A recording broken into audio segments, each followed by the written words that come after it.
So now we go into the topic tropospheric aerosols. Now, atmospheric aerosols are opposed to atmospheric gases or tropospheric gases. Atmospheric aerosols are suspensions of small solid and or liquid particles. So the keyword here is particles, and these particles exist in the atmosphere. Since it's a particle, there is a fall speeds to them or settling speeds to them, but here atmospheric aerosols are categorized as particles with negligible terminal fall speeds. That means falling speeds of these particles can be considered as zero, which means that they will be suspended in the atmosphere. Now, there are four sources of atmospheric aerosols, or these particles with negligible terminal fall speeds, and they are from the biological sources. They could also come from the solid earth. Some anthropogenic or human-related emissions would also release or be a source for them, and they can also be formed in the atmosphere through in situ formation.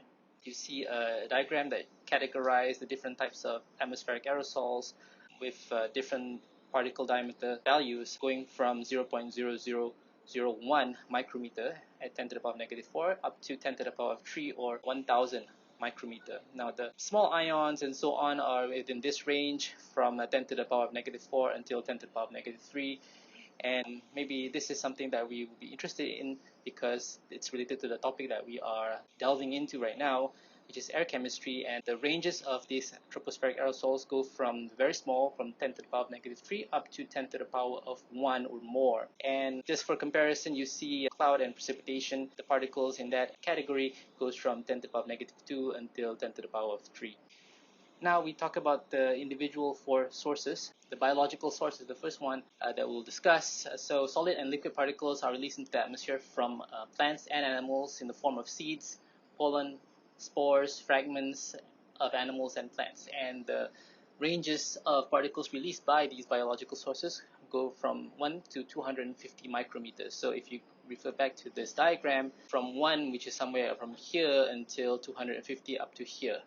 So this is the range of particle size coming from biological sources. And the biological sources come from oceans as well as forests, or specifically forest fires. Now, oceans are major sources of these atmospheric aerosols. They're released in the form of sea salts, and when they are in the form of sea salts, they are very large particles. And these sea salts are emitted into the atmosphere through the process called bubble bursting. And the sea salts are known as hygroscopic salts, and the types of hygroscopic salts are the sodium chloride, potassium chloride, calcium sulfate, ammonium sulfate. And the ones that releases this, there are also some other atmospheric aerosols released from organic compounds and as well as bacteria. And this could also include those sulfur compounds or the sulfur dioxide, precursor of sulfur dioxide gas. Then there's the forest fire source, which are also major sources of aerosol, and they can release small particles in the form of organic compounds, even elemental or carbon in the form of carbon atoms, and also fly ash. But these sizes are quite small at 0.1 micrometer, and if you refer back to the diagram before, 0.1 is somewhere in the middle of this range. Now we go into the next source of tropospheric aerosol, which is the anthropogenic source. Now, the global input of particles in the atmosphere from anthropogenic activities is about 20% by mass of that from natural sources. The sources of anthropogenic emissions are dust from roads, wind erosion of tilted land, even biomass burning, fuel combustion, and industrial processes. We can categorize the anthropogenic emissions in the form of tropospheric aerosol into two main categories. One are for particles that are more than 5 micrometers, and usually this more than 5 micrometers particles come from direct emissions, which means that they are released already in that size range. And there's also the particles which are less than 5 micrometers, and these particles would be formed in the atmosphere through conversion processes. Another type of tropospheric aerosol source is the in situ formation, or tropospheric aerosols that are created in the atmosphere in situ.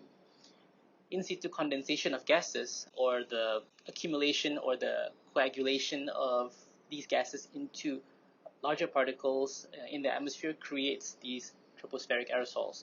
And this process increases the mass of the particle, which forms new particles. But these particles are of small size of less than 0.0 micrometer. And the major chemical species that can form in the atmosphere in situ are the sulfur gases, the nitrogen gases or aerosols, organic material, as well as carbonaceous material or material that contains carbon. Sulfur gases can be oxidized into sulfur dioxide because there are other types of gases that contain sulfur that's emitted from the earth or from biological processes such as dimethyl sulfide, carbonyl sulfide, hydrogen sulfide, and so on. They can be oxidized into sulfur dioxide, which then can also turn into sulfate ions. From the ocean, sulfate ions comes from the dimethyl sulfide gases which are emitted from biological sources. Now we talk about the chemical composition of the tropospheric aerosols. Now, sulfate ion is one of the prime contributors of the mass of atmospheric aerosols, and over the oceans, the contributor is from marine aerosols, and one example is the sodium chloride aerosol. Sulfate ions comes from gas to particle conversion, which means that it is originally a gas and it converts to particle, and these things comes from the sulfur dioxide gas. The source of sulfate from the continental side of the Earth is ammonium ions, which is associated with the sulfate ions as well. Over the ocean, there are emissions of sodium ions, chloride ions, magnesium ions, sulfate ions, potassium ions, and so on.